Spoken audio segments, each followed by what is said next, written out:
नमस्कार, मी Rajratna Jondhale. Top news मराठीच्या 9च्या बातम्यांमध्ये आपलं स्वागत. 24 तास नाही तर फक्त एका तासात आपण देशभरातील दिवसभराच्या महत्त्वाच्या राजकीय, सामाजिक, क्राईम आणि मनोरंजनासह इतर घडामोडींचा वेगवान आढावा घेणार आहोत. Manikchand Oxyrich, proudly Indian. पुण्याचे नवे पोलीस आयुक्त अमितेश कुमार यांनी पदभार स्वीकारताच पुण्यातील कुख्यात गुंड गजा मारणे, निलेश घायवळ यांच्यासह तब्बल 300 गुन्हेगारांची पुणे पोलीस आयुक्तालयात ओळख परेड घेतली आहे.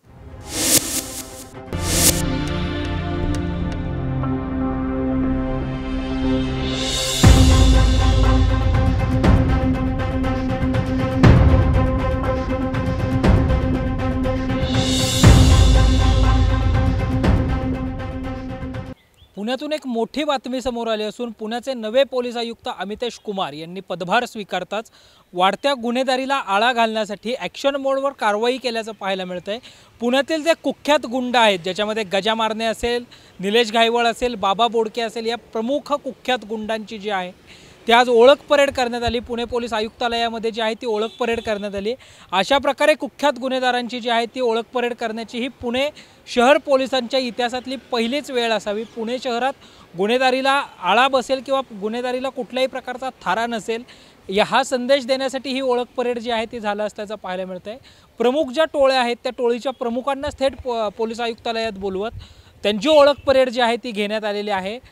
अनेक गुंडांचे जे आहेत यामधल्या ते थेट राजकीय नेत्यांसोबतही फोटो झळकले होते. म्हणजे पार्थ पवार यांच्यासोबत गजा मारण्याचा फोटो झळकला होता, निलेश घायवळचा मुख्यमंत्री एकनाथ शिंदेंबरोबर फोटो जो आहे तो झळकला होता. आणि या सगळ्यानंतर वाढत्या गुन्हेगारीला आळा घालण्यासाठी पुणे पोलीस जे आहेत ते आता ॲक्शन मोडवर आल्याचं पाहायला मिळतं आहे. त्या अनुषंगाने आज या सगळ्या कुख्यात गुंडांची जी आहे ती ओळख परेड झाली असून आता पुढच्या काळामध्ये पुणे शहरातली गुन्हेगारी रोखण्यासाठी नवे पोलीस आयुक्त अमितेश कुमार नेमकी काय कारवाई करतात हे पाहणं महत्त्वाचं असणार आहे. कारण कोयता गँगचा पुणे शहरात मागच्या अनेक दिवसापासून वाढलेला वापर असेल किंवा कोयता गँगच्या माध्यमातून ठिकठिकाणी जे हल्ले केले जातात त्या अनुषंगाने वाढती गुन्हेगारी, क्राईम सिटी पुणे शहर बनत चाललं आहे का काय असा प्रश्न उद्भवला होता.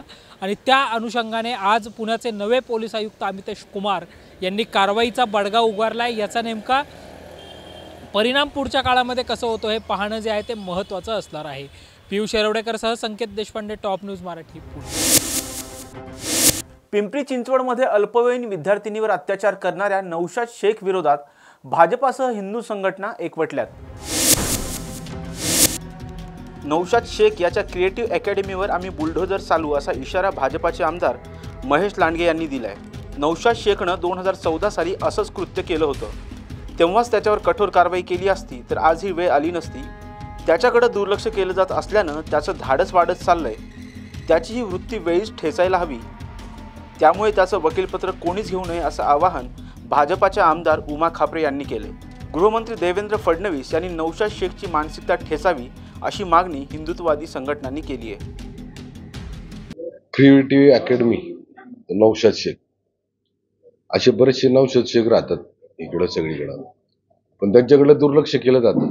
त्याच्या मागचं कारण असतं काय, काय कुणाचा स्वार्थ काय असतो, कशामध्ये असतो काय. आम्ही थोडंसं सकल हिंदू समाज म्हणून विचार करणारे सगळे कार्यकर्ते आहोत. मग या सकल हिंदू समाजामधल्या मग धर्मांतराच्या गोष्टी असतील, गोहत्येच्या असतील किंवा लवजीवादच्या असतील, लँड जॅसच्या असतील, या संदर्भामध्ये आम्ही सगळेच कार्यकर्ते त्यामध्ये म्हणजे आपल्या पीडित लोकांना न्याय देण्यासाठी प्रयत्न करत असतो. अशी किती जर मी घटना सांगितल्या आता जर प्रेसच्या माध्यमातून, तर अक्षरशः तुम्ही म्हणजे आतापर्यंत गप्प का बसला या शब्दात तुम्हाला असं वाटेल की आजच काहीतरी करावं या लोकांना.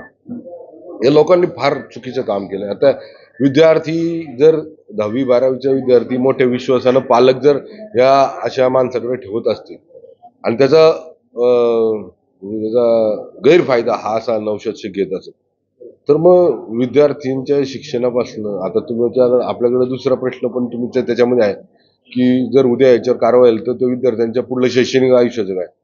तर त्याच्या संदर्भामध्ये म्हणजे ह्या असल्या लोकांकडे जाऊन शिक्षण घेण्यापेक्षा, आपल्या विद्यार्थ्यांचं नुकसान करण्यापेक्षा, आपल्या म्हणजे त्यांचं भविष्य खराब म्हणजे करून घेण्यापेक्षा, अक्षरशः प्रेशरमध्ये काही विद्यार्थी आहेत, इतके प्रेशरमध्ये आहेत की त्यांना घरी सुद्धा सांगू शकत नाही त्या गोष्टी.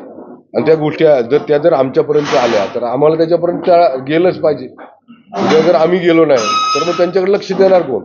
मग अशा लोकांचं म्हणजे तो हे वाढेल, त्यांच्यामधला आत्मविश्वास, आम्हाला कुणी काय बोलू शकत नाही. पण आता नौशाद शेख 2014ला जर त्याची योग्य कारवाई झाली असती तर आज ही वेळ आली नसती. आज त्यांनी 2-3 ठिकाणी अकॅडमी काढलेले आहेत. आता त्याच्यामध्ये वेगवेगळे संशय आम्हाला आहेत. त्याच्या संदर्भामध्ये सुद्धा आम्ही CP साहेबांना सांगितलं, इथं जेवढे आजपर्यंत विद्यार्थिनी शिकल्या त्यांच्या पुढलं म्हणजे त्यांच्या पुढं काय झालं, त्या कुठं नोकरीला लागल्या, त्यांनी कुठं परदेशात नोकरीला न्यायचं म्हणून काय आमिष दाखवलंय, किंवा त्यांच्यावर काय अशा प्रकारे दुसरा काय अत्याचार झालाय का, किंवा त्यांच्या अजून काय निदर्शनास येतं का, या सगळ्या गोष्टी आम्हाला त्याच्यामधनं तपासल्या पाहिजेत. आणि त्याच्याकरता विशेषतः आपल्या सगळ्यांचं त्यामध्ये सहकार्य लागणार आहे. ते का मी सांगतो तुम्हाला, कारण कुठलाही वाद आला, कुठल्याही गोष्टी आम्ही जर न्याय प्रक्रिये म्हणजे अशा गोष्टींमध्ये गेलो, लगेच काही विरोधक हिंदू मुस्लिम करायला मोकळे होते. पण सत्य परिस्थिती जर पाहिली या शहरामध्ये मागच्या 2-4 दिवसामध्ये अजून एक केस आहे. त्या केसच्या संदर्भामध्ये मी तुम्हाला एकट्या प्रेसच्या व्यतिरिक्त ऑफ द रेकॉर्ड सांगेल. तुम्ही त्यांच्या घरी जाऊन विचारा. खरं पाहिलं तर हा नौशाद शेख जो आहे क्रिएटिव्ह अकॅडमीचा, मागे सुद्धा त्यांनी अशा पद्धतीने केलं, त्याची केस सुरू आहे. मी आज तर तुमच्या माध्यमातून वकिलांना आव्हान करीन की कोणी याची केस घेऊ नये. पहिली गोष्ट ही आहे की कोणी त्याची केस घेऊ नये. जो अशा लहान मुलीवरती अत्याचार करतोय अशा नराधमाची केस ज्या वकिलांनी घेईल त्या वकिलांच्या काय करायचं ते मग आम्ही पुढे बघून घेऊ. हे पहिलं आव्हान मी आपल्या माध्यमातून करते. तसंच माननीय देवेंद्रजी गृहमंत्री, आपले उपमुख्यमंत्री ह्यांच्याकडेही मागणी करणार की अशा अकॅडमीकडे आपण लक्ष दिलं गेलं पाहिजे. आपण पहा, कारण आम्ही तिन्ही आमदार मिळून आम्ही गृहमंत्र्यांशी बोलणार आहोत. त्यांना सांगणार की याचं जे आता त्याचा आपला मगाशी चर्चेत असं झालं की शिक्षणाचा जो प्रश्न आहे की ह्याच्यावरती कारवाई झाली किंवा त्यांचं जे अकॅडमी आहे त्याची मान्यता आहे, ती मान्यता रद्द केली तर मुलांचं काय होईल.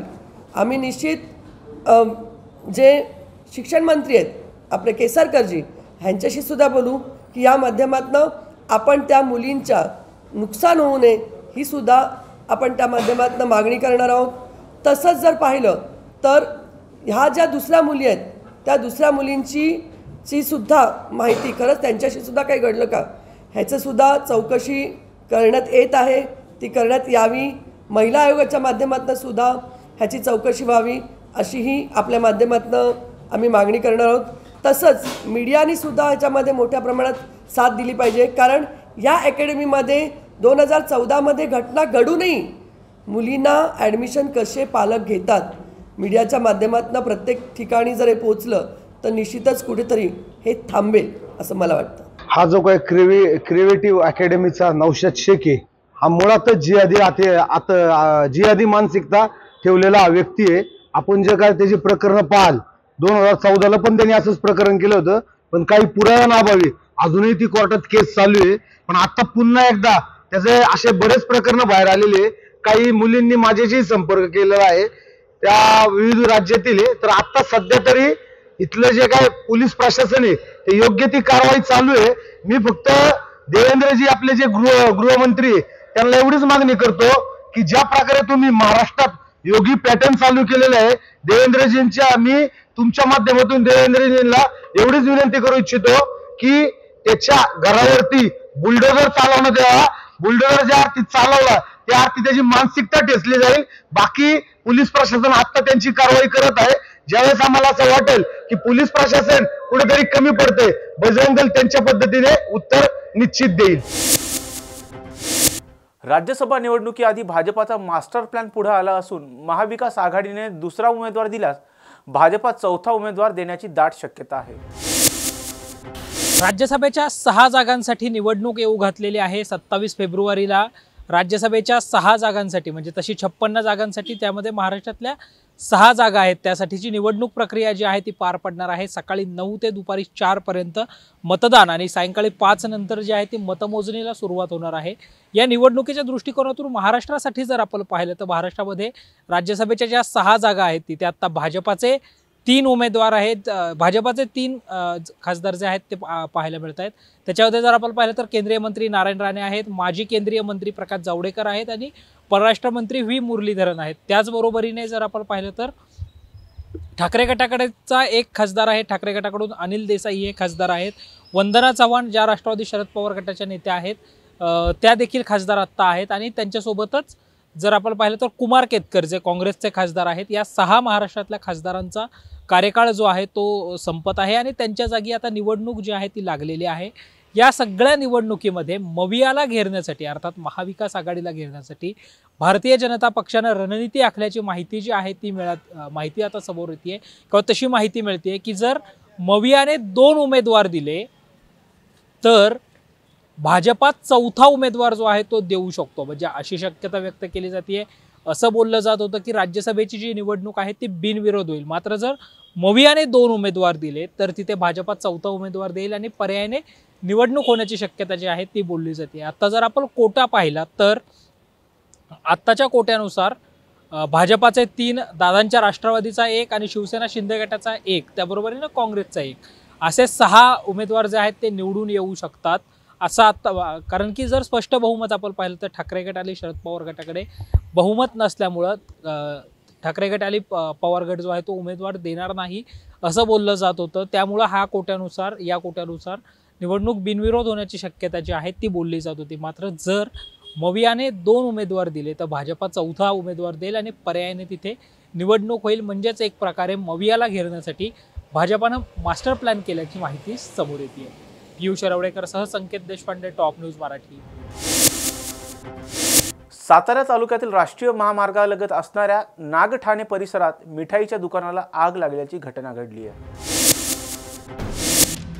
सातारा तालुक्यातील राष्ट्रीय महामार्गालगत असलेल्या नागठाणे येथील परिसरात एक मोठा स्फोट झाला.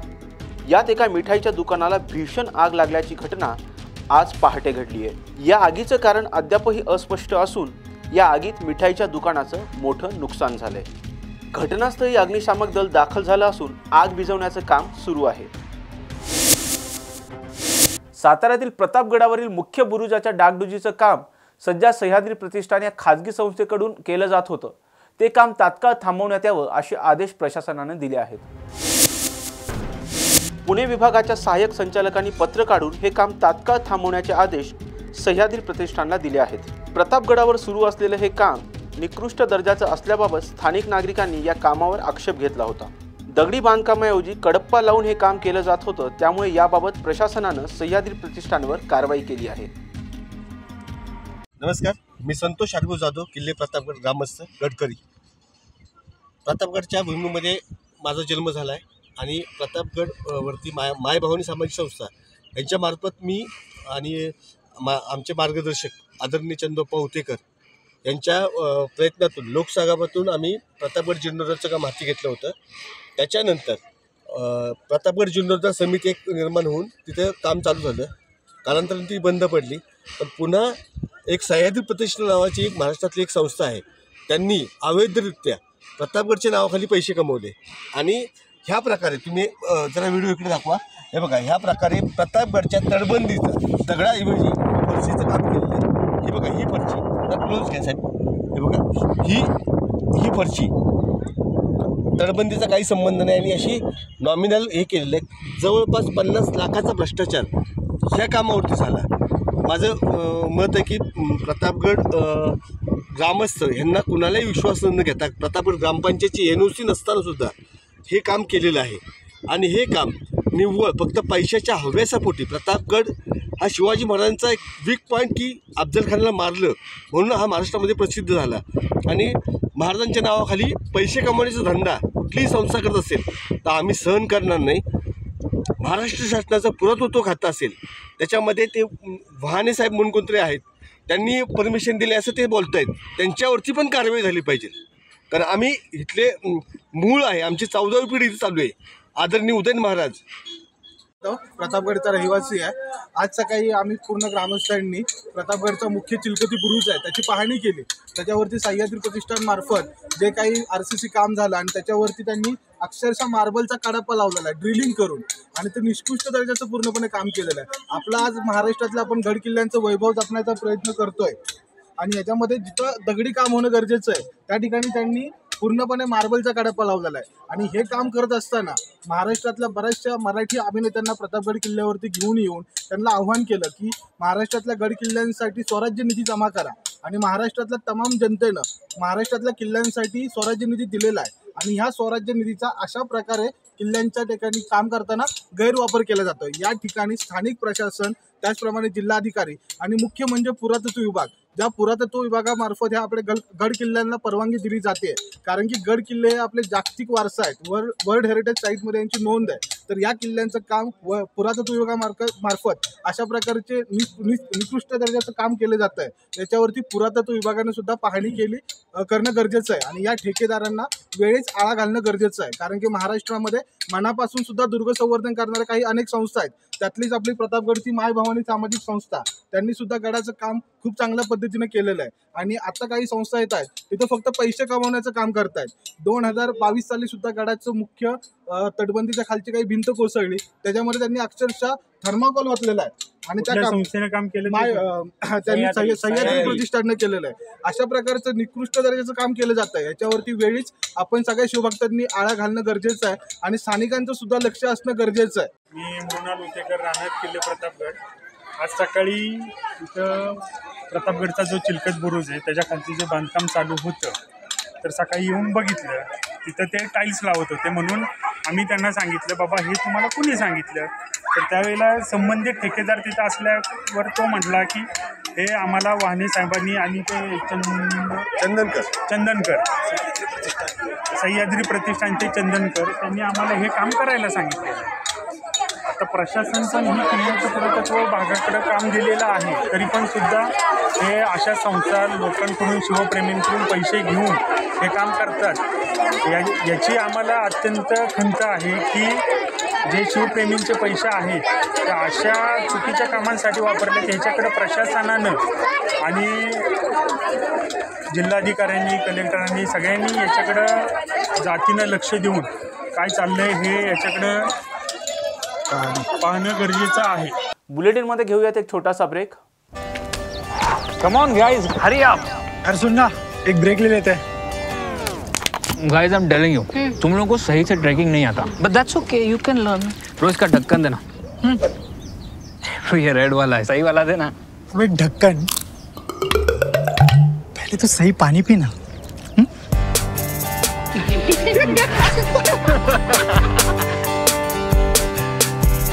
Manikchand Oxyrich, proudly Indian. Break नंतर आपल्या सर्वांचं पुन्हा एकदा स्वागत। केंद्रीय मंत्री पियुष गोयल मुंबईतून लोकसभा निवडणूक लढवण्याची दाट शक्यता आहे। आगामी निवडणुकांच्या दृष्टिकोनातून भारतीय जनता पक्ष ॲक्शन मोडवर आल्याचं पाहायला मिळतंय। मुंबईमधील ज्या लोकसभेच्या 6 जागा आहेत त्या 6 जागांचं सर्वेक्षण भाजपा केंद्रीय नेतृत्वाकडून किंवा पदाधिकाऱ्यांमार्फत करत असल्याची माहिती जी आहे ती विश्वसनीय सूत्रांकडून प्राप्त झाल्याचं पाहायला मिळतंय आणि या माहितीच्या आधारे जे महाराष्ट्रातून सध्या राज्यसभेवर आहेत ते केंद्रीय मंत्री पियुष गोयल हे मुंबईमधून आपली लोकसभेची निवडणूक जी आहे ती लढू शकतात अशी माहिती आता समोर आल्याचं पाहायला मिळतंय। एकंदरीत जर आपण पाहिलं तर आगामी निवडणुकांच्या दृष्टिकोनातून केवळ मुंबईच नव्हे तर संपूर्ण महाराष्ट्रभरासाठी भाजपाने एक ॲक्शन प्लॅन आखल्याचं पाहायला मिळतंय। त्याच्यामध्ये प्रत्येक लोकसभा निवडणूक निवडणूक प्रमुख असतील किंवा शहरी भागात बूथ चलो अभियान असेल, गाव पातळीवर गाव चलो अभियान असेल, या सगळ्या अभियानांच्या माध्यमातून जे आहे ते भाजपाने कंबर कसल्याचंच पाहायला मिळतंय। पंतप्रधान नरेंद्र मोदी यांना तिसऱ्यांदा पंतप्रधान करण्यासाठी अब की बार 400 पार ह्या जो भाजपाचा नारा आहे तो नारा साध्य करण्यासाठी भाजपा प्रयत्न करताना आपल्याला पाहायला मिळतंय। त्याच अनुषंगाने पियुष गोयल यांना मुंबईतून लोकसभेच्या रिंगणात उतरवण्याची शक्यता जी आहे ती व्यक्त केली जाते। त्या अनुषंगाने भाजपा चाचपणी करत असल्याची माहिती देखील समोर आली आहे। पियुष येरवडेकरसह संकेत देशपांडे, टॉप न्यूज मराठी, पुणे। मंत्री छगन भुजबळ यांनी अहमदनगरमधील ओबीसी एल्गार मेळाव्यात बोलताना नाभिक समाजाने मराठा समाजाची दाढी कटिंग करू नये असं विधान केलं होतं। या विधानानंतर राज्यात अनेक ठिकाणी त्याचे पडसाद उमटले। त्यांच्या या वक्तव्याला सकल नाभिक समाज संघटनेचा पाठिंबा नसल्याची माहिती संघटनेचे अध्यक्ष सोमनाथ काशीद यांनी दिली आहे। छगन भुजबळ साहेबांना सकल नाभिक समाज संघटना जी सोमनाथ काशीद चालवतात, all India salon beauty parlour association चालवतं संपूर्ण महाराष्ट्रामध्ये, आणि संपूर्ण महाराष्ट्रामध्ये गावगाड्यापर्यंत माझी संघटना आहे। माझे 50,000 रजिस्टर्ड सदस्य आहेत माझ्या ॲपमध्ये, आणि या संघटनेचा छगन भुजबळांच्या जो काही त्यांनी बहिष्काराचं वक्तव्य केलं आहे त्याचं समर्थन आम्ही करत नाही, त्याचा निषेधच करतो। आम्ही गावगाड्यामध्ये कुठल्याही दुकानामधून कोणत्याही व्यक्तीला जात विचारून कटिंग आणि दाढी करू शकत नाही। ते म्हणाले की मी एका गावापुरतं बोललो। छगन भुजबळ साहेब, तुम्ही एका गावापुरतं जरी बोलले तर ते वक्तव्य चुकीचं आहे। कोणत्याही समाजावरती बहिष्कार टाकणे हे अत्यंत चुकीचं आहे। ते मराठा समाजाकडून असू द्या किंवा ओबीसी कडून असू द्या, किंवा तुम्ही जे आम्हाला आवाहन केले त्याचा जाहीर निषेध आहे। आणि तुमचं स्वार्थी राजकारण हे आमच्या आता लक्षात आलेलं आहे। गावगाड्यातील गरीब ओबीसींची जातींची नावं फक्त तुम्ही राजकीय फायद्यासाठी, मेळाव्यांमध्ये गर्दी करण्यासाठी याकरताच तुम्ही वापर करता। आजपर्यंत ओबीसींसाठी कोणत्याही प्रकारचा GR काढला नाही। सलून किंवा ब्युटी पार्लर या विषयामध्ये लॉकडाऊनमध्ये 150+ सलून व्यावसायिकांनी आत्महत्या केली। रेकॉर्ड काढून बघा किती पत्र दिल्यात आम्ही, त्याच्यावरती तुम्ही कुठलंच काम केलं नाही, फक्त सभेपुरतं तुम्ही आमची आठवण करता। त्याच्यामुळं हे स्वार्थी राजकारण आता बंद करा, मेळावे घ्यायचे बंद करा। आणि तुमचं स्वार्थी राजकारण काल पक्षाची घोषणा केल्यावरती ओबीसीच काय संपूर्ण महाराष्ट्राला समजलेलं आहे। अन्न व नागरी पुरवठा मंत्री छगन भुजबळ यांनी आज पत्रकारांशी संवाद साधताना विविध मुद्द्यांवर भाष्य केले। प्रकाश अण्णा शेंडगे यांच्या नेतृत्वात त्यांनी ओबीसी राजकीय पर्यायाची घोषणा केलेली आहे आणि या सगळ्या संदर्भात तुमचं मार्गदर्शन घेतलेलं आहे। एक ओबीसी नेता म्हणून ओबीसींच्या राजकीय भूमिकेचं तुम्ही स्वागत कराल का? असं आहे की तूर्त आज माझ्याकडे ते आले होते, काल त्यांची काही मीटिंग झाली जनमोर्चाची, त्याच्यामध्ये त्यांनी काही ठरवलं, तर ते काही मला माहीत नव्हतं ते काय कशासाठी मीटिंग आहे काय, मला त्याची काही कल्पना नव्हती, आणि त्यांनी ते काल जाहीर केलं असं त्यांनी मला सांगितलं। तर म्हटलं ठीक आहे, आता तुम्ही जाहीर केलं आहे तर बघा काय होतंय ते। माझी भूमिका अशी स्वतःची तरी अशी आहे आज की आज सगळ्यांनी मिळून जे आहे जास्तीत जास्त फोकस जो माझा राहणार आहे तो हे ओबीसीचं आरक्षण कसं वाचवायचं, कोर्टातून शासनाच्या माध्यमातून लोकांच्या माध्यमातून हे आरक्षण कसं वाचवायचं हा प्रयत्न आमचा आहे। आज सुद्धा हायकोर्टामध्ये बाळासाहेब थराटे यांनी जी काही केस टाकलेली आहे की या सगळ्या तेली माळीस कोळीस सगळे कुणबी वगैरे जे आहेत यांना ओबीसीच्या बाहेर काढा वगैरे अशी काहीतरी ती केस आहे। आज सुद्धा ती केस होती हायकोर्टात, आता ती 20 तारखेला ती केस त्यांनी ठेवलेली आहे। आणि नाही आज आमची केस होती, सॉरी मी जरा आज आम्ही जे काय आमच्यातर्फे ही जी काय ओबीसीची जी केस होती 20 तारखेला की हे जे काही चाललेलं आहे आणि बॅकडोर एंट्रीज असतील किंवा वेगवेगळ्या पद्धतीनं जे आहे आक्रमण होत आहे ओबीसीच्या आरक्षणावर, त्या संदर्भातली आमची केस होती आज, त्याला 20 तारीख त्यांनी दिलेली आहे। आणि उद्या जे आहे ती बाळासाहेब सराटेची केस ती परत उद्या लागलेली आहे की ज्याच्यामध्ये त्यांनी म्हटलेलं आहे की या सगळ्या जातींना ओबीसीच्या बाहेर काढा। आता हे सगळं जे आहे एकीकडे ते याच्यावर फोकस करणं आवश्यक आहे असं मला वाटतं। आणि त्याचबरोबर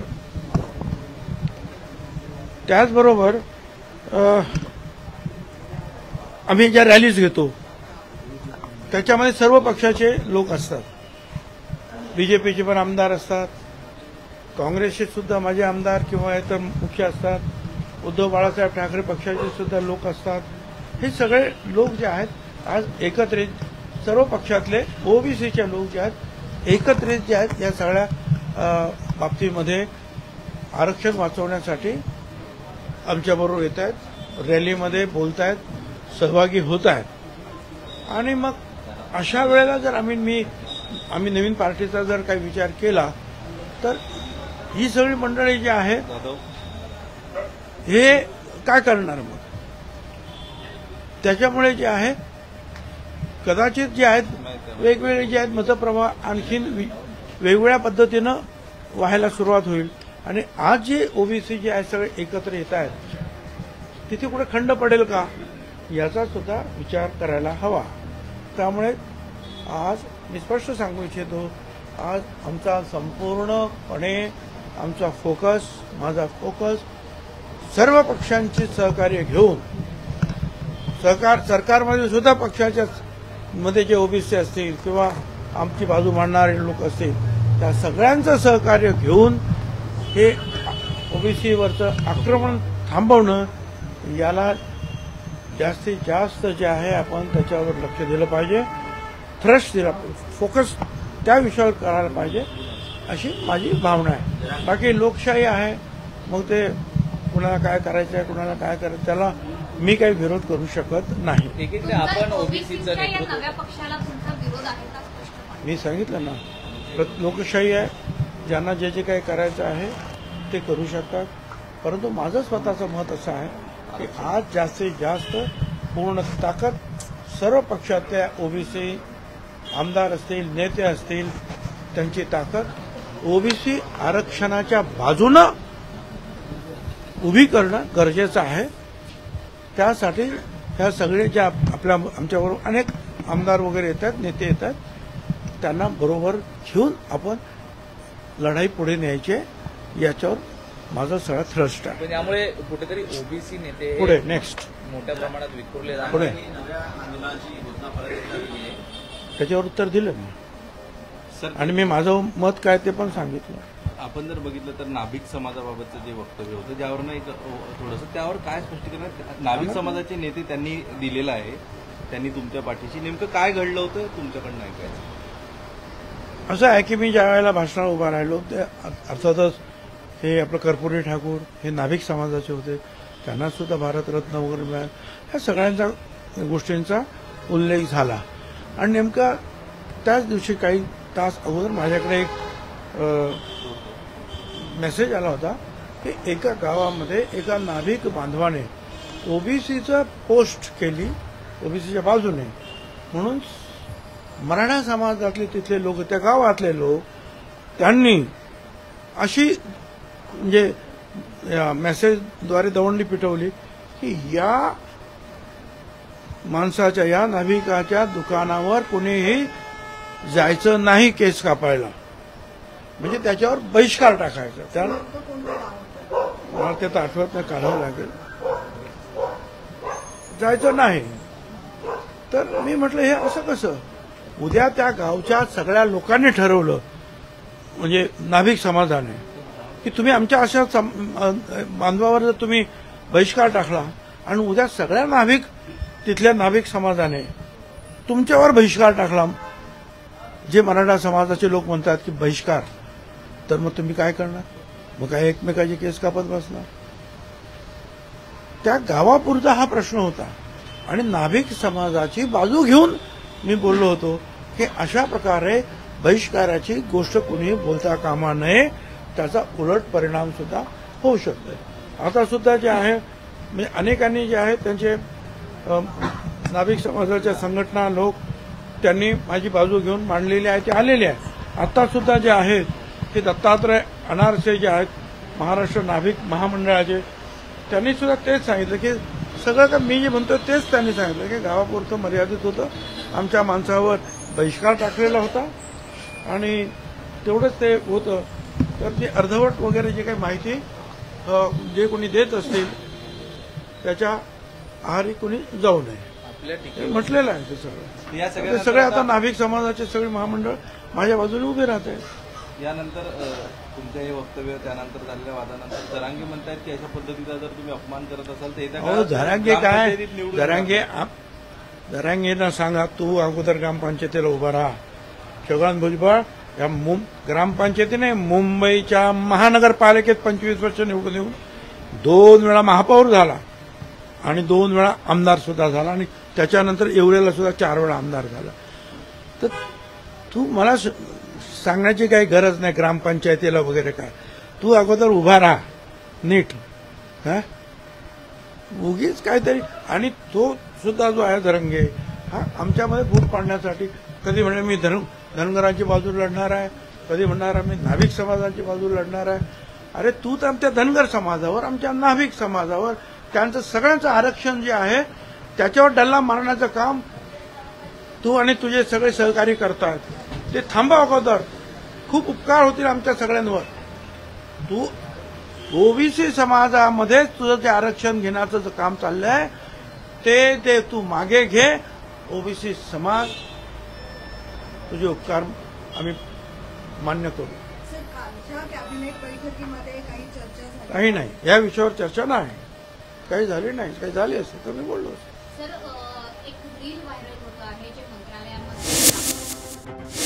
नवीन पक्षाची घोषणा केल्यानंतर ओबीसी नेते प्रकाश शेंडगे यांनी प्रसार माध्यमांशी संवाद साधलाय. पाहुयात प्रकाश शेंडगे नेमकं काय म्हणालेत. ओबीसीच्या प्रमुख कार्यकर्त्यांची नेत्यांची बैठक जी आहे काल मुंबईत पार पडली. या बैठकीमध्ये कार्यकर्त्यांचा प्रचंड दबाव जो आहे तो की कुठल्याही परिस्थितीत वेळ निघून चाललेली आहे आणि ताबडतोब ओबीसीचा पक्ष जो आहे तो निर्माण करणं अतिशय निकडीचं झालेलं आहे. कारण बाकी सगळ्या पक्षांच्या जागा वाटप, त्यांचे उमेदवार हे सगळं फायनल व्हायला लागलेलं आहे आणि ओबीसीची एक अतिशय मोठी जी भावना जी आहे की आमचं आरक्षण हे लुबाडलं गेलं आहे, त्याच्यावर डाका घातला गेलेला आहे आणि ज्यांच्याकडून डाका घातलेला आहे त्यांना आम्हाला निवडणुकीमध्ये त्यांना घरचा रस्ता दाखवायचा आहे हे सगळं ओबीसी बांधवांनी ठरवलं आहे. पण त्या ठिकाणी ओबीसीचा उमेदवार जो आहे तो समोर देणं अतिशय आवश्यक होतं आणि त्यामुळे ओबीसीचा पक्ष जाहीर करून त्या माध्यमातून ओबीसीचे उमेदवार जे आहे किंवा भटक्यामुक्तांचे असतील किंवा दलित समाज जे सोबत येतील त्यांच्या माध्यमातून एक पर्याय जो आहे तो त्यांना देणं आवश्यक होतं. आणि म्हणून काल जे आहे ते काल आम्ही ओबीसीचा आणि भटक्यामुक्तांचा स्वतंत्र पक्ष जो आहे या महाराष्ट्रामध्ये काल आम्ही घोषणा केलेली आहे. आणि त्यानंतर आज आम्ही आमचे सगळ्यांचे नेते आदरणीय ओबीसीचे नेते आमचे श्रद्धास्थान आदरणीय भुजबळ साहेब यांचा आशीर्वाद घेण्यासाठी आज आम्ही या ठिकाणी आलोय. त्यांचा आशीर्वाद घेऊन आज आम्ही पुन्हा ह्या पक्ष बांधणी आणि पुढच्या लढ्याची रणनीती जी आहे ती रणनीती ठरवण्यासाठी आता इथून पुढे आम्ही कामाला लागणार आहोत. आणि या निमित्तानं ज्या ओबीसी भटक्यामुक्तातील या कार्यकर्त्यांना आता या पक्षांच्या घरापुढे खेटं घालावं लागत होतं, टाचा झिजवावं लागत होत्या, ते आता त्यांना करायला लागणार आहे. कारण आता ह्या तिकीट देण्याची फॅक्टरीच आम्ही काढलेली आहे. त्यामुळं आता तिकिटासाठी वणवण भटकंती जी आहे ती इतकी वर्षे ह्या ओबीसी आणि भटक्यामुक्त कार्यकर्ते झालेली आहे ती वणवण मात्र आता थांबलेली आहेत आणि संपुष्टात आलेली आहे. आता स्वतःचं मत, स्वतःचा पक्ष, स्वतःचा नेता आणि स्वतःचं सरकार जे आहे या भूमिकेतून आता या महाराष्ट्रातला ओबीसी आणि भटक्यामुक्त आणि दलित समाज जो आहे तो पूर्ण ताकदीनं उतरणार. अगदी कमी वेळात आपला पक्ष या ठिकाणी आलेला आहे, निवडणुकांच्या तोंडावर आलेला आहे. जागांचं स्वरूप कसं असणार आहे, 3 निवडणुका समोर आपण पाहतोय की आहेत, कशा पद्धतीने जागा वाटप होणार आहे, किती नेमके उमेदवार असणार आहेत. हे पहा कसं आहे की आता सध्या समोर लोकसभा आलेली आहे आणि लोकसभेमध्ये ज्या ज्या ठिकाणी आमचे उमेदवार आता तयार झाले इतके फोन यायला काल जवळपास 5-25 उमेदवार कालच एका दिवसातच काल तयार झालेले आहेत काल. त्यामुळे बहुतेक सगळ्या मतदारसंघामध्ये जे आहे आमचे उमेदवार जे उभा राहिले आपल्याला दिसतील आणि पूर्ण ताकदीने ओबीसी आणि भटक्यामुक्त समाज जो आहे तो त्यांच्या मागे ठामपणे उभा राहणार आहे. आमची लढाई ही नक्की विजयासाठी असणार आहे. आम्ही कुणाला पाडायसाठी किंवा कोणावरती काहीतरी सूड घ्यायचा म्हणून नाही, आम्ही आता सत्ता संपादन करण्याच्या उद्देशानं आम्ही उतरलेलो आहे आणि ते ध्येय घेऊन आमचा हा ओबीसी समाज जो आहे तो या निवडणुकीच्या रिंगणात जो आहे तो उतरलेला आपला दिसेल. आरक्षणाचं संरक्षण जे आहे ते आमच्या सत्तेच्या माध्यमातून आम्ही करायचं ठरवलेलं आहे. मनोज जरांगे म्हणतात छगन भुजबळ गोरगरिबांचा अपमान करतायत, यापुढे ते ग्रामपंचायतीत देखील निवडून येणार नाही. हे पहा की भुजबळ साहेबांचा राजकीय प्रवास जो आहे तो नगरसेवकापासून झालेला आहे. म्हणजे अगदी महानगरपालिकेत सगळ्यात खालची निवडणूक नगरसेवकाच्या निवडणुकीपासून त्यांचा राजकीय प्रवास सुरू झालेला आहे. त्यानंतर महापौर झालेले आहेत, नगरसेवक आणि आमदार दोन्ही एकाच वेळी झालेले आहेत, त्यानंतर मंत्री झालेले आहेत, त्यानंतर उपमुख्यमंत्री झालेले आहेत. त्यामुळे एवढा मोठा प्रवास जो आहे त्या भुजबळ साहेबांनी केलेला आहे. त्यामुळे त्यांच्यावरती सरपंच सुद्धा होता येणार असं म्हणणं जे आहे ते वास्तवाला धरून नाहीये. भुजबळांची आज तुम्ही भेट घेतली आहे, तुम्ही म्हटलात की आम्ही आमचा पक्ष काढतोय नवीन, त्यांचं आम्हाला मार्गदर्शन आहे. भुजबळ सत्तेत आहेत आणि तुम्ही पक्ष स्थापन करतायत, त्यांचा सहकार्य, त्यांचा पाठिंबा तुम्हाला मिळावा, तुम्ही त्यांच्यासोबत युती करावी, अशी काही चर्चा आहे का? मार्गदर्शन म्हणजे नेमकं काय? हे पहा, हा काय युतीचा वगैरे हा काय प्रश्न नाही आहे. हा सर्वसामान्य ओबीसी जो बांधव जो आहे, तो खेड्यापाड्यात गाव कुसा बाहेर आहे, त्याची भावना आहे की आता आम्हाला सुद्धा जे आहे आमचा हक्क जो या लोकशाहीमधला जो आहे, जो ह्या संविधानानं आम्हाला जो हक्क दिला आहे, तो गेली 75 वर्षे कुठे विस्कावून घेतलेला आहे आणि तो आता आमचा हक्क जो आहे तो आम्हाला आता मिळवायचाच आहे. ही जाणीव जी आहे ती आता संपूर्ण ओबीसी आणि ह्या दलित आणि भटकेमधून झालेली आहे. आणि म्हणून हा जो पक्ष आम्ही निर्माण केलेला आहे, भुजबळ साहेब एका मोठ्या पक्षाचे नेते आहेत, त्यांनी ताबडतोब त्यातून बाहेर पडावं किंवा त्यांनी पत्र राजीनामा द्यावा अशी मुळीच आमची कुणाची इच्छा नाही आहे. अजून एक वर्ष सत्ता आहे आणि भुजबळ साहेब त्या मंत्री म्हणून त्या सत्तेमध्ये जे आहेत ओबीसीची बाजू लावून धरत आहेत, ओबीसीसाठी संघर्ष करत आहेत आणि त्यामुळं आम्ही सगळे त्यांच्या पाठीमागे, त्या संघर्षासाठी आम्ही सगळे त्यांच्या पाठीमागे ठामपणे आम्ही उभा आहोत. पण तुमच्या पक्षाचे नेते ते व्हावेत असं वाटत नाही नाही. ज्यावेळी भुजबळ साहेबांची अशी परिस्थिती निर्माण होईल की त्यांना बाहेर पडावं असं ज्यावेळी निर्माण होईल परिस्थिती, त्यावेळी आमच्या पक्षाचे ते नेतेच असणार आहेत. त्यामुळे त्यांच्या नेतृत्वात आम्ही पुढे मार्गदर्शन करू. सरकारकडे त्यांनी राजीनामा देखील दिलेला आहे, खरं तर यापूर्वीच दिलेला आहे. काय नेमकं त्यांच्या मनात चाललंय किंवा तुम्ही नेमकी काही चर्चा झाली आहे का त्या संदर्भात? त्याच्याविषयी भुजबळ साहेबांनी जाहीर सभेमध्ये सांगितले की मी राजीनामा दिलेला आहे, परंतु ओबीसीसाठी मी संघर्ष करत राहणार आहे, ही त्यांनी भूमिका स्पष्ट केलेली आहे आणि ते संघर्ष करत राहतील. आणि जोपर्यंत ओबीसीला न्याय मिळत नाही तोपर्यंत त्यांचा संघर्ष हा चालू राहणार आहे.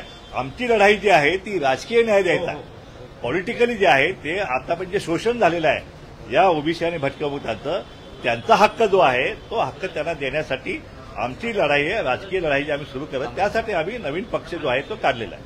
तुम्ही म्हणताय की आशीर्वाद घ्यायला आलो होतो भुजबळ साहेबांचा, आशीर्वाद रूपी काही शब्द सांगितले त्याने काही काय मंत्र?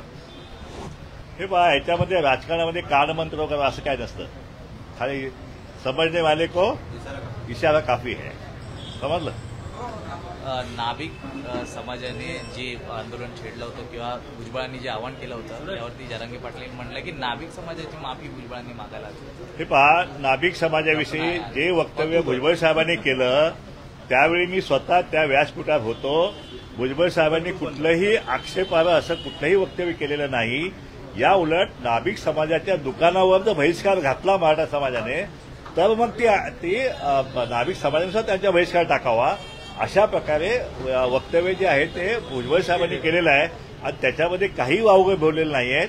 जी भुजबळ साहेबांवर काही नाभिक समाज बांधव करत आहेत ती चुकीची आहे, ती गैरसमजून केलेली आहे.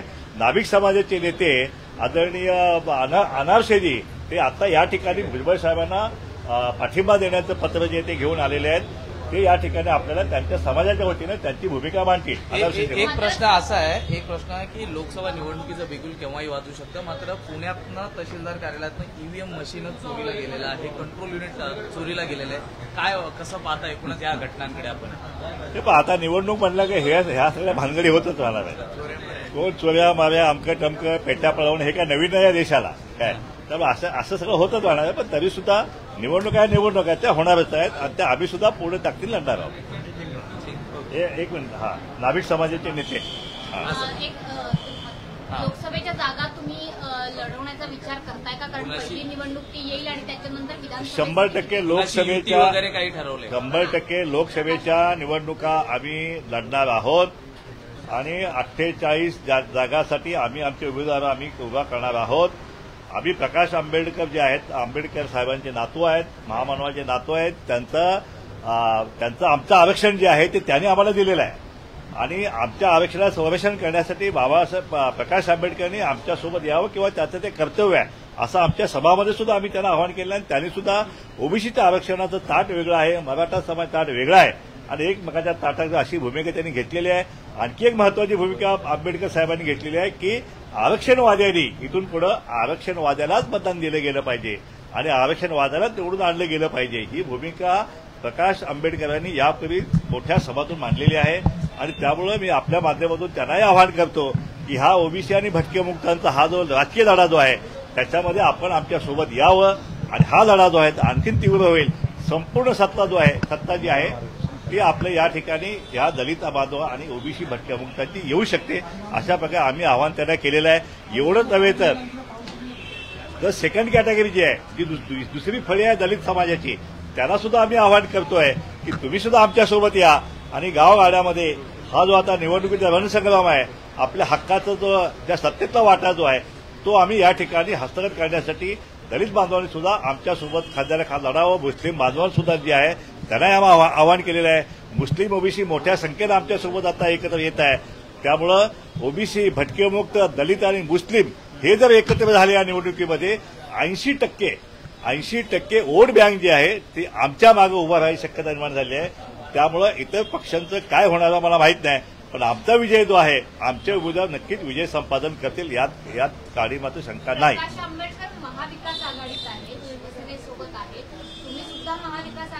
बुलेटिनमध्ये घेऊयात एक छोटासा break. Come on guys, hurry up. यार सुन ना, एक ब्रेक ले लेते हैं. Guys I am telling you, तुम लोगों को सही से ट्रैकिंग नहीं आता, but that's okay, you can learn. रोज का ढक्कन देना. ये रेड वाला है, सही वाला देना. अबे ढक्कन, पहले तो सही पानी पीना.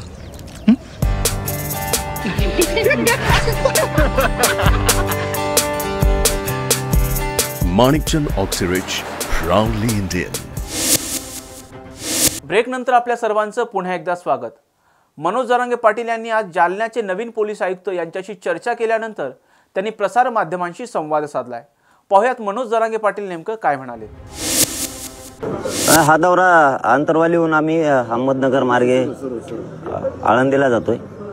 आळंदीला मोठा कार्यक्रम आहे पुणे जिल्ह्यात, तिथंच मुक्काम पण आहे, म्हणजे तिथंच आसपास पुढं चाकण इकडं बरेचसे तिथं 2-3 कार्यक्रम आहेत आणखीन जास्तीचे.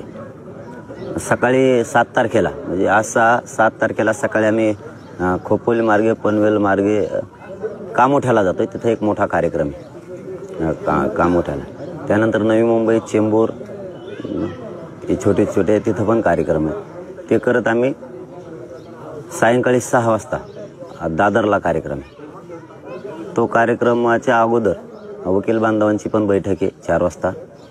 त्या अगोदर त्यानंतर 6च्या नंतर सुद्धा तिथं जे मराठा समाजाचे आमचे मराठा सेवक बांधव आहेत, ज्यांनी आयोजक म्हणून बऱ्याच जणांना तिथं भूमिका पार पाडली, त्यांच्याशी पण बैठक आहे. रात्री 2 वाजेपर्यंत ते कार्यक्रम सगळे मुंबईतले चालणार आहेत. 7 तारखेला रात्री 2च्या नंतर आम्ही नाशिककडे निघणार आहेत.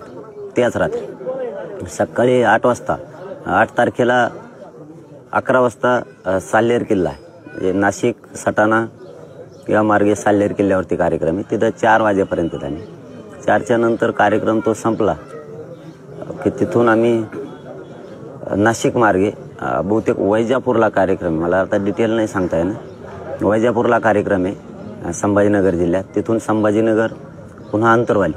9 तारखेला सकाळी गेवराई तालुक्यात म्हणजे बीड जिल्ह्यात कार्यक्रम आहेत. गेवराई तालुक्यात भोगलगावला कार्यक्रम आहे. बीड तालुक्यात कोळवाडी मांजरसुंबा घाट इथं कार्यक्रम आहे दुपारी 12 वाजता. त्यानंतर संध्याकाळी म्हणजे 9 तारखेला संध्याकाळी अहमदनगर जिल्ह्यातील श्रीगोंदा इथं एक मोठा कार्यक्रम आहे. त्यानंतर तिथून आम्ही रात्री पुन्हा अंतरवालीला येतो. 10 तारखेला सकाळी महाराष्ट्रातल्या मराठा समाजाची इथं बैठक आहे. गोदापट्ट्यातल्या मराठा समाजाची अंतरवालीला सकाळी 10 तारखेला 10 वाजता बैठक आहे. महाराष्ट्रातला मराठा बांधव सुद्धा त्या बैठकीला येणार आहे. परंतु जर शक्य असेल तर त्यांनी यावं, काय धावपळ करण्याची महाराष्ट्रातल्या मराठा समाजाला ही नाही. त्याला शक्य असेल तर त्यांनी यावं. गोदापट्ट्यातले मात्र सगळे बांधव या बैठकीला उपस्थित राहणार आहेत आणि त्यानंतर आमरण उपोषण सुरू होणार आहे 10 तारखेला. पाटील, वकिलांसोबत काय चर्चा होणार आहे मुंबईमध्ये आणि मराठा समन्वय किंवा जे आंदोलक आहेत मुंबईमध्ये तिथे काय चर्चा होणार आहे, कशी होणार आहे बैठक? ते थोडंसं बैठक झाल्यावरच कळवतो आम्ही तुम्हाला की वकील बांधव हायकोर्टातले आहेत, आयोजक आहेत आमचे, तिथले मोठमोठे मंडळी पण त्या बैठकीला उपस्थित राहणार आहेत. ती मोठी बैठक होणार आहे, परंतु ते ठिकाण कुठे मला आत्ता नाही सांगता येणार. आणि विषय काय आहेत मात्र आमची एकदा चर्चा झाल्याच्या नंतर आम्ही तुम्हाला कळवतो, कारण ती महत्त्वाची चर्चा आहे. त्यामुळे थोडंसं पण म्हणजे मुंबईनंतर काय मिळालं, हा जो सोशल मीडियावरचा ट्रेंड तुमच्या विरोधातला सुरू झाला कुठंतरी ह्या दौऱ्याच्या माध्यमातून त्याला प्रत्युत्तर देणार आहोत आपण. त्यांचं प्रबोधन कसं करणार आहोत? त्यांना प्रत्युत्तर फिरतीवर तर काय यायचं, त्यांना काय नाही. हे उगाच 10-5 जण बोंगारी येते, उगाच समाजाचा रोष अंगावर घ्यायला लागले ते. त्यांना माझी परत आज सुद्धा विनंती की समाज एक खूप वर्षानंतर झालाय, समाजाला खूप काही मिळालेलं आहे. उगाच समाजाची नाराजी कशाला अंगावर ओढून घेता? तुम्ही आमचेच भाऊबंद आहेत. दुसऱ्याने केलं ठीक आहे, जरी काही मन दुखावलं असेल नसल, एखाद्या गोष्टी सोडून द्यायच्या असतात समाजासाठी. एवढा मोठा समाज आहे समुद्रासारखा, सोडून द्यायचे असते तर चला फुलना फुलाची पाकळी आपण या आंदोलनाचे साक्षीदार म्हणून चालायचं असतं. उगाच लावून धरायचं सोशल मीडियावर हुशारी दाखवायची रोज घेऊ नका, ही माझी तुम्हाला विनंती आहे समाजाची. कारण आपला समाज खूप दिवसानंतर भावाभाऊ एक झालाय. त्या माध्यमातून आज एक दिवस मिळालं नसून दुसऱ्या दिवशी मिळेल, परंतु एकी टिकून ठेवायची आपल्याला. कशाला उगाच तुम्ही मिठाचा खडा टाकताय आणि त्या पापाच्या धनी बांधताय विनाकारण? ही विनंती आहे माझी तुम्हाला. शांतपणाची भूमिका घ्या आणि एखादी मागं गोष्ट झाली असेल पुढं सोडून द्या, पुन्हा येऊन सांगा समजून, आम्ही ऐकायला तयार आहेत. परंतु हे असं करून समाजाची झालेली की आता फुटू शकत नाही काही कुणी केलं तरी पण.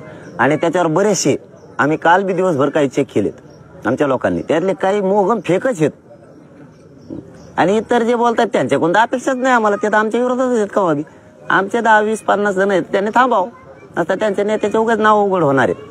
बरं पाटील, तुम्ही म्हटले होते की ट्रॅप रचले जात आहेत. एक ट्रॅप म्हणजे तुम्हाला बदनाम करणं हा एक सुरू झालाय, तर आणखी कोणते ट्रॅप सुरू झाले? तसं की तुम्हाला काही पूर्व सूचना कल्पना तो काही पाहायला मिळतंय का, ऐकायला मिळतंय का? काल हजारो फोन माझ्या मराठा बांधवाचे मला आले. ते म्हणले जरी ट्रॅप असला काय असला ना आम्ही तुमच्या सोबत आहे. एकदा आरक्षण मिळालं आम्ही बघत होतो, तुम्ही हे डोक्यातच घेऊ नका. कारण करोडो मराठा समाज गोरगरीब एकीकडे आणि गोरगरिबाचं कल्याण झालं. यांचं नसन झालं म्हणले, यांचं कसं कल्याण करायचं काय करायचं हे जर गप नाही बसली तर आम्ही यांना बरोबर नंतर हिशोब करून यांना काय मिळालं आणि काय नाही मिळालं आम्ही सांगतो. म्हणे तुम्ही फक्त आहे तसंच जसे पहिल्यापासून चिकाटीने असंच आमच्यासाठी राहा. तुमच्याबद्दल आम्हाला काहीच शंका नाही. असे हजारो फोन आहेत काल, तुमच्याबद्दल काहीच शंका नाही आम्हाला. हे काम आता होत आलेलं आहे, तुम्ही असंच लावून धरा. त्यांना काय बडबड करायची ते आमच्या बी लक्षात येतंय म्हणलेत. यांना काय पाहिजे हे कमवून करतायत हे आमच्या लक्षात येतंय. पण आज ती वेळ नाहीये, गोरगरिबांच्या लेकराचं कल्याण होतं, तुम्ही असंच लावून धरा. आम्ही बघतो म्हणे त्यांना, आम्ही समाज म्हणून येत, शेवटी समाज मोठा आहे, आम्ही नीट करतो. त्यामुळे माझी त्यांना विनंती आहे पुन्हा एकदा की समाजाची नाराजी नका तुमच्या अंगावर येऊ. तुमच्या यशाची पोटदुखी होईल का पाटील? काल पण तुमच्याकडून तसं वक्तव्य आलं काही लोकांना. नाही वक्तव्य आलं म्हणजे झालंय पण तसं ना हो. 70-75 वर्षात ज्या गोष्टी मिळाल्या नाहीत, आपल्या गोरगरीब मराठी एक आले म्हणून मिळाल्यात नाही. मराठ्यांचाच विजय आहे ना, आम्ही कुठं म्हणतो आमचा आहे विजय. एक काहीला देता आलं नाही 30-40 वर्षे. आता कोण का उपयोग आहे तुम्हाला? तुमचं होतं तवर दिलं नाही. आणि यांनी का आता जे त्यांनी का फुकट नाही दिलं, करोडो मराठ्यांना संघर्ष करावा लागला तेव्हा दिलंय. आम्ही कसं ते थोडेच करतो कोणाची, पण आमच्या गोरगरिबांच्या लोकांचं खूप चांगलं झाले. गावं आरक्षणात निघालेत, हे 70-80 वर्षात निघालेच नाही ना. मग हे आता होणारच ना. सामान्यांनी पोरांना एवढं मोठं घडून आणायचं मग काय वाटतंय ना. आम्ही हे केलं, आम्ही 50 वर्षे केलं, 30 वर्षे केलं, आम्ही खूप वाचिलं, खूप पुस्तकं वाचली. आपण तो केलं काय? पुस्तक वाचून नुसतं डोक्यावर घेऊन हिंडतो, पुस्तकं टप्पूचे टप्पू नुसतं वाचून काय करतो? तू मस्त हुशार आहे पण काय करतो तुला डोक्यावर घेऊन हिंडाव का आम्ही? आणि ते आता अडाणी माणसांनी सामान्य लोकांनी आंदोलन उभा केलं ते यशस्वी झालं. मग शेवटी दुखतच ना हो. गावात एखादा पांढरे कपडे घालून हिंडणार असतो, एखाद्या सामान्य माणसाने गावातल्या काही गावासाठी करावं त्याला वाईट वाटतच ना शेवटी. हे कसं काय आला मधीच? आम्ही इतके समजा तो गावच वरबडीत होता इथून मागून. तशीच पोझिशन आहे राज्य सुद्धा. मराठी खाल्ले आतापर्यंत 40 वर्ष तुम्ही. आता कुठं आम्ही एकमेकाशी प्रामाणिक आहेत सामान्य मराठी. आम्ही आमच्या डोक्यात एवढं आरक्षणाची, बेताडात बसलं तरी आरक्षण आणि बाहेर बसलं तरी आरक्षणाची. आमच्या डोक्यात दुसरं काहीच नाही कुठं बसलं तरी. पाटील, मुख्यमंत्री कार्यालयाकडून तुमच्याशी काही संपर्क झालाय का? कारण तुम्ही जो काही इशारा दिलाय 10 तारखेपासून उपोषणाचा, त्या संदर्भात काही संवाद झालाय का? कारण असं कळतं की संवाद होतोय नाही होत, काही कल्पना नाही. नाही काही नाही, संवाद नाही फिवत नाही. नेटवर्क सध्या जाम आहे. बरं, कोणी जाम केलं नेटवर्क? काय माहित कोण आहे मध्ये राहुल असं म्हणाले की इंडिया आघाडीचं सरकार आलं तर 50% मर्यादा जी आहे ती हटवणार आणि जातीनिहाय जनगणना करणार. देशात सध्या आरक्षणाचं वातावरण. कोण म्हणलं? राहुल गांधी. इतक्या दिवसाची ठीक. आता ते त्यांचा विषय. आमचं आरक्षण मिळत आलंय आता, हे जवळपास होत आलंय. पण ठीक आहे, करून द्या त्यांना. काय करायचं ते शुभेच्छा त्यांना म्हणल्याबद्दल. आम्हाला काय, आमचं असं धोरण आहे बघा, कोणी मरून मराठ्याला आरक्षण देणार पाहिजे. मग हे असू नये ते असं आम्हाला काय देणं घेणं तुमच्या पक्षाचं नेत्याचं काय नाही. आमचं ध्येय आरक्षण आहे. मग कोणीही द्या, आमचं हे म्हणणं आहे. पण आता हे होत आलं, आमचं आल्यातच जमाय आता. परंतु जाऊ द्या, मराठा आरक्षणाबद्दल शब्द खोना काढला त्यांनी. शंभूराज देसाई असं म्हटले की मराठा आरक्षणासंदर्भात कार्यवाही चालू आहे, प्रयत्न चालू आहेत, सारखं आंदोलन करू नये. नाही मग आता तुम्ही 15 तारखेला अधिवेशन ठेवलंय, 16 तारीख आहे हरकतीची. 15 तारखेला अंमलबजावणी त्याची व्हायलाच पाहिजे त्या कायद्याची. गुन्हेही 2-3 दिवसात मागं घेतो म्हणले होते, त्यालाही 3 महिने झाले. हैदराबाद संस्थांचं गॅजेट घ्यायला समितीकडे दिलंय की नाही आम्हाला सांगा. देसाई साहेबांनाच आमचं म्हणणं आहे, तर हैदराबाद संस्थांचं गॅजेट समितीने घेतलंय का? 23 डिसेंबरपासून आत्तापर्यंत समितीने नेमके किती नोंदी शोधल्यात, काही केलंय का नुसती बढती कागदावर आहे हेही सांगा. महाराष्ट्रातल्या प्रत्येक गावात इथून मागं लावलं नाही म्हणून आत्ता सांगतो, ज्यांच्या नोंदी मिळाल्या त्यांची ग्रामपंचायतला यादी उद्यापासून तरी लावतात का? लावली का ती? असे कितीतरी गावात फक्त 8% एवढ्याच ग्रामपंचायतला लागले 100% पैकी महाराष्ट्रातले. 92% का लावल्या नाहीत? शिबिर बंद पडले का काय सुरू केलेली? गावागावात जाऊन जनजागृती करून तुम्हाला अर्ज घ्यायचे होते, स्पीड ना द्यायचं होतं, ते बंद पडलंय की काय पुन्हा? भाजपाचे आमदार नितेश राणे यांनी आज पत्रकार परिषद घेत ठाकरे गटावर जोरदार निशाणा साधलाय.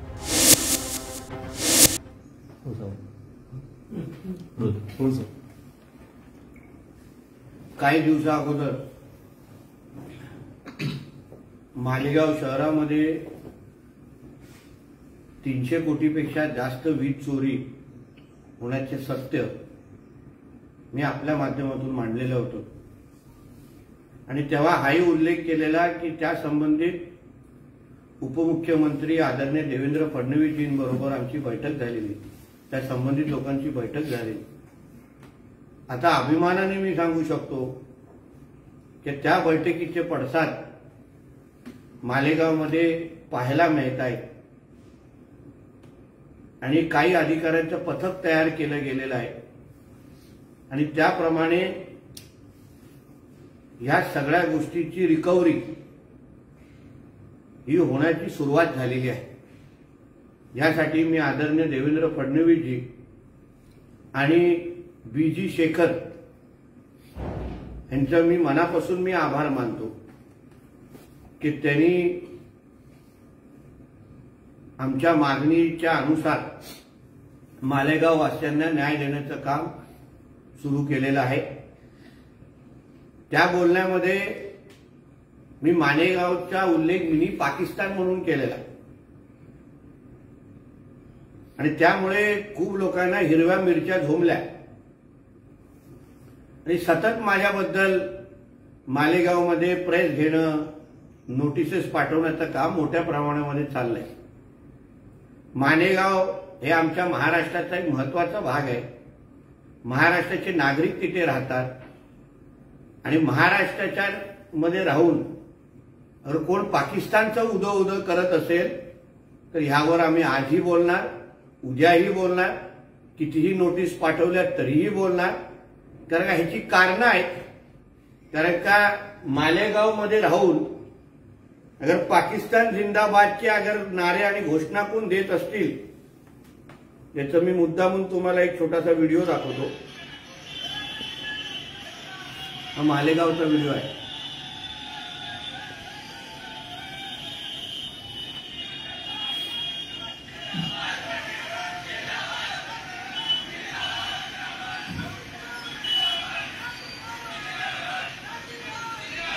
पाकिस्तान जिंदाबाद.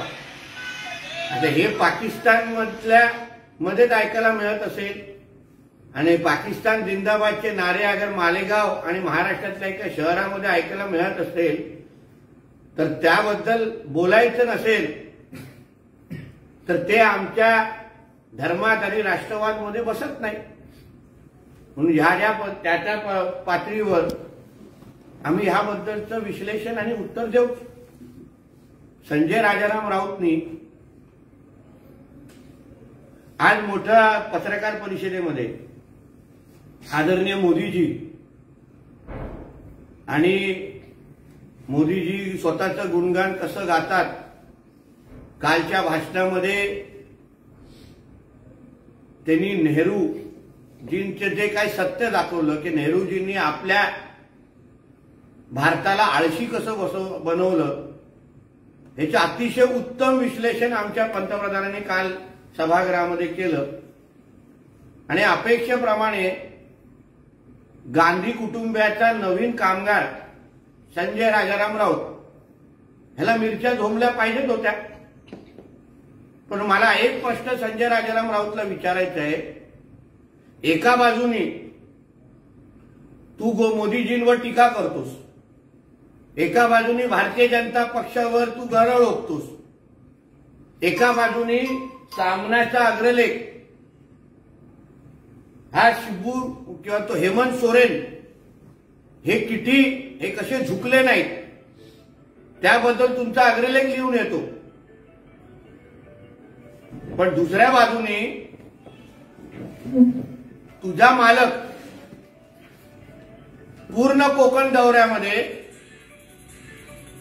ज्या पद्धतीने त्यांनी मोदीजींचे गुणगान गायला सुरू केलेले आहेत, मोदीजींचं कौतुक करायला सुरू केलेलं आहे. मोदीजींना आम्ही शत्रू मानत नाही, पण मोदीजी मला शत्रू मानतात. म्हणजे अप्रत्यक्ष पद्धतीने मी जे काही दिवसापासून तुम्हाला सगळ्यांना सांगतोय की उद्धव ठाकरे हा पलटी मारण्याच्या फुल तयारीमध्ये आहे. दिल्लीमध्ये उद्धव ठाकरेचे कुठले सहकारी अमित भाईंच्या घराच्या बाहेर आणि मोदीजींना भेटण्यासाठी प्रयत्न करतायत ह्याचं काही दिवसात मी पुरावे सकट फोटो सकट माहिती देणार आहे. मी आज पण उद्धव ठाकरेंना आवाहन करतो, दोन्ही मुलाच्या डोक्यावर हात ठेवा आणि शपथ घ्या की मी भारतीय जनता पक्षाबरोबर परत युती करण्यासाठी आतुर नाही आहे. हे सांगून टाका महाराष्ट्राला, शिवसैनिकांना सांगून टाका. एका बाजूने टीका करायची, तुमचा तो कामगार संजय राजाराम राऊत सतत सकाळी होऊन टीका करतो, आणि दुसऱ्या बाजूने हे उद्धव ठाकरे आणि त्यांचे सहकारी दिल्ली असो किंवा भारतीय जनता पक्षाचे उंबरटे झिजवत आहेत, पायावर डोकं ठेवण्यासाठी आतुर झालेले आहेत. याबद्दल थोडं महाराष्ट्राबद्दल माहिती मिळाली पाहिजे. म्हणजे पूर्ण कोकण दौऱ्यावर मोदीजींचे वर विविध टीका टिप्पणी करत बसायची. या संजय राजाराम राऊतनी विचारायचं की मोदीजींनी काय केलं, देशासाठी काय केलं. मोदीजींनी देशासाठी काय केलं हे माहिती घ्यायचं असेल तर काल तुझे मालक आणि तुझी मालकीन ही वंदे भारतनी चिपळूण पासून ते मुंबईपर्यंत गेलेले आहेत. ज्या वंदे भारतमध्ये तुझी मालकीन आणि तुझा मालक बसून ते काय परत जात होते मुंबईला ना, ती मोदीजींची देण आहे, मोदीजींमुळे झालेला आहे. म्हणून संजय राजाराम राऊतला सांगेन, तुझ्या या टीका टिप्पणीला, तुझ्या या अग्रलेखला विरोधक सोड, तुझा स्वतःचा मालक तरी भीक घालतोय का याबद्दल थोडा विचार कर. धन्यवाद. संजय राऊत असं म्हणतात की महाराष्ट्र गुंडगिरीचा अड्डा झालेला आहे, मोदींनी नेमलेले मुख्यमंत्री राज्यात गुंडांचं राज्य निर्माण केलं. मग संजय राजाराम राऊत आणि निलेश पराडकर नावाच्या टिळकनगरच्या गुंडाचे काय संबंध आहेत ह्याबद्दल पण जरा त्यांनी थोडं विश्लेषण करा. आजच्या 9च्या बातम्यांमध्ये इथेच थांबण्याची वेळ झाली. पाहत राहा टॉप न्यूज मराठी, आपला महाराष्ट्र, आपली बातमी.